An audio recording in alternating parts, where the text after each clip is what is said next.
Jadi kalau terkait kasus Vina ini membuktikan bahwa kinerja kepolisian itu betul-betul tidak sesuai dengan apa yang memang sesuai yang ada di dalam aturan hukum yang berlaku.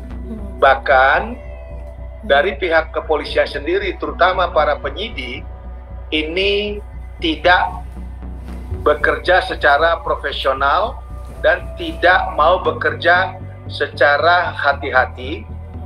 Bahkan para penyidik diduga oknum-oknum penyidik yang melakukan terkait masalah kasus Vina ini terpengaruh oleh keinginan seseorang ataupun untuk kepentingan orang dan kelompoknya.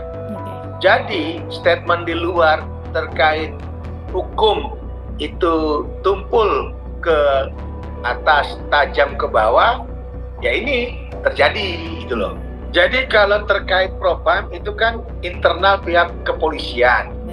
Kalau internal pihak kepolisian itu kita tinggal lihat bagaimana pihak internal polisi dalam hal ini Mabes itu betul-betul memerintahkan sesuai apa yang diarahkan oleh Bapak Presiden Joko Widodo yang untuk membuka kasus ini secara transparan atau tidak. Nah ini karena kenapa banyak kasus-kasus yang memang jadi perhatian itu kan rata-rata kalau tidak terungkap secara viral itu akan menjadi peti es, akan menjadi catatan sejarah buruk yang tidak pernah terungkap bagaimana sesungguhnya peristiwa itu terjadi. Kan itu kita sangat sayangkan. Makanya ada slogan nyeleneh yang di masyarakat, kadang-kadang sesuatu permasalahan hukum, masyarakat itu males membuat laporan ke polisi, mendingan lapor ke netizen, akan lebih terbuka secara menyeluruh itu loh. Nah, kaitannya kalau turun Mabes Polri itu terutama divisi propamnya, ini kita lihat sangat-sangat terlambat. Kenapa seperti itu? Karena kan dari 8 orang itu sudah diputus secara inkrah melalui hukum acara, dan itu sudah ada putusan yang memang berkekuatan hukum. Nah, hukum acara, kita lihat hukum acara pidana yang harusnya para penegak hukum, baik advokat, polisi, hakim, jaksa, harus menghormati daripada hukum acara. Bahkan sekarang mereka mempertontonkan kelakuan buruknya, menginjak-injak hukum acara. Kan repot. Dimana baru sekarang turun dari internalnya polisi untuk memeriksa daripada seseorang yang diduga itu adalah seorang polisi ya berpangkat itu, dan kebetulan orang itu bernama Rudiana dan dia adalah ayah daripada salah satu korban yang tewas. Nah, ini kan betul-betul sangat ironis. Bagaimana seorang institusi besar yang namanya kepolisian, ya, yang harusnya bersih, berwibawa, mengayomi, dan betul-betul sebagai pelindung masyarakat dalam hal kegiatan-kegiatan sosial masyarakat selama ini yang terkait bagaimana tentang konflik ataupun peristiwa hukum atau peristiwa pidana, malah menjadi bagian daripada satu skenario atau konspirasi permufakatan yang memang menyalahi daripada aturan hukum yang berlaku. Ini kan sangat tragis. Makanya berkali-kali kan saya bilang, yang bisa membuka ini tabir menjadi terang hanya satu, yaitu presiden kita. Lebih dari itu, mereka akan bungkam dan akan berusaha mempermainkan instrumen-instrumen sehingga kasus ini makin lama makin lenyap, makin senyap. Kalau terkait putusan yang sudah inkrah, itu tidak ada hubungan dengan diperiksanya Ibtu Rudiana ini dengan pihak propam. Itu tidak ada hubungan. Karena tadi yang seperti saya bilang, kalau terkait internal polisi, itu yang turun bekerja adalah pihak propam daripada institusinya. Nah, kalau yang di instrumen yang 7 atau 8 orang yang sudah diputus, itu adalah hukum acara di pidananya. Mereka sudah vonis, sudah inkrah, tidak akan mempengaruhi daripada putusan yang ada, kecuali mereka melalui PK. PK itu harus mendapatkan bukti baru yang memang belum ada pada saat di persidangan itu muncul gitu loh. Jadi kalau PK itu ada, dilakukan oleh para pengacara yang 7 tervonis, terpidana, itu ada temuan baru yang di luar konteks yang sudah ada di peradilan atau yang sudah di dalam persidangan, dan itu bisa dibuktikan, maka kemungkinan besar hukuman bagi para terpidana bisa lepas dan bebas.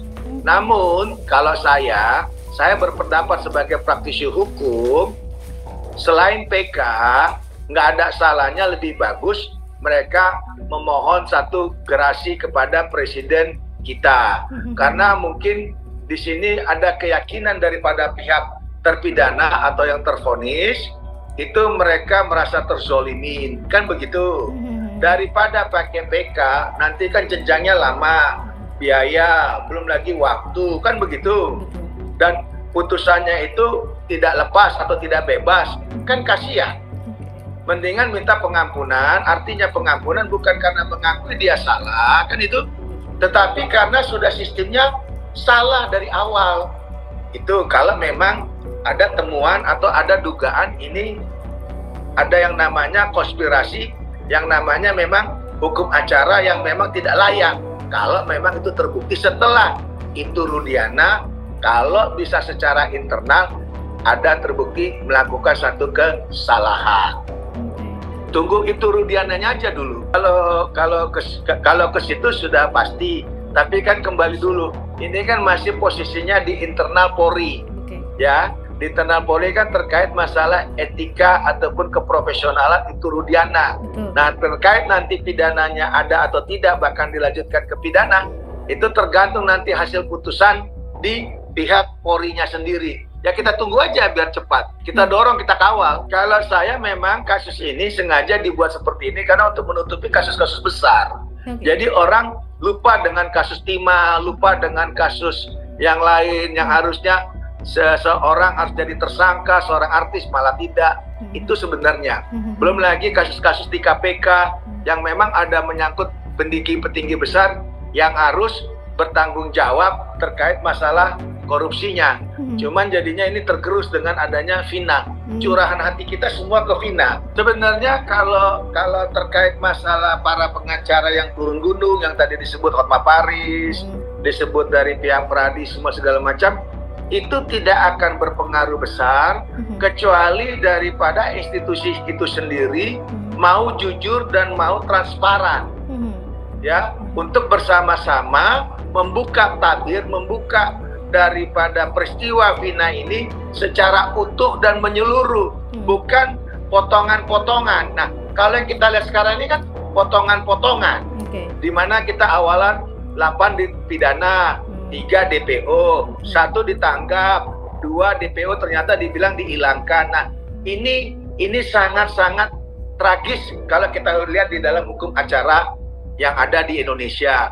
Harusnya tadi berkali-kali kan saya sudah bilang, kalau dari pidana itu bila di polisi sudah dilempar ke jaksa, sudah ada yang namanya P21, itu tidak boleh ada berkas yang tertinggal, tidak ada calon tersangka yang masih DPO, itu nggak boleh. Karena kenapa? Akan menyulitkan untuk pemeriksaan kelanjutannya. Karena kenapa?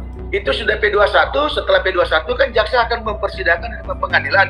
Hakim kan harus memutus dalam waktu yang memang sudah diatur di hukum acara. Nah, dengan adanya seperti ini, potongan-potongan, bahkan tadi ada pengacara turun gunung lah, pengacara ini, pendapat dari mantan polisi lah, mantan ini. Nah, ini semua bukan memberikan solusi, bahkan membingungkan.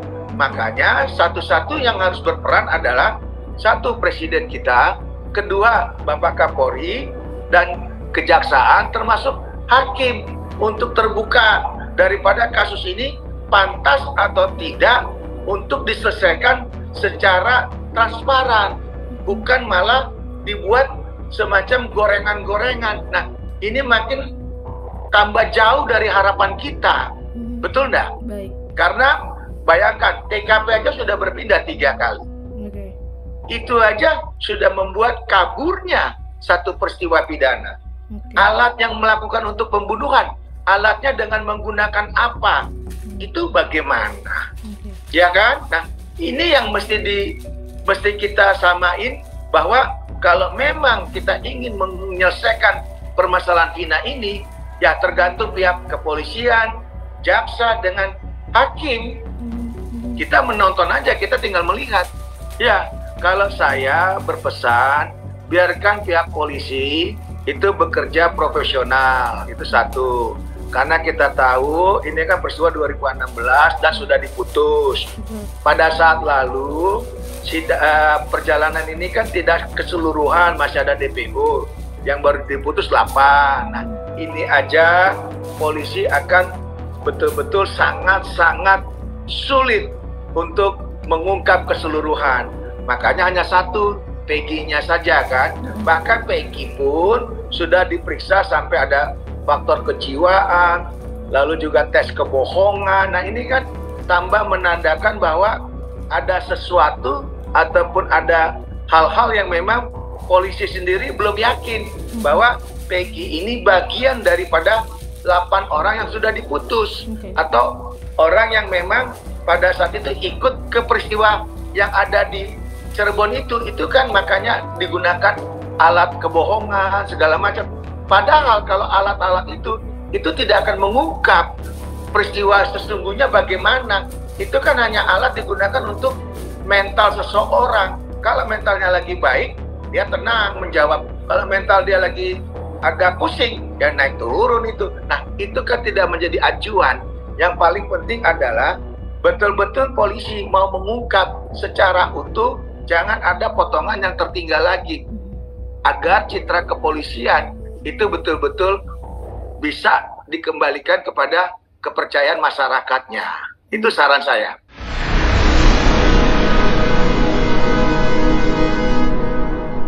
Jadi jangan lupa untuk subscribe Cumi Cumi. Ditekan ya tombol lonceng merahnya.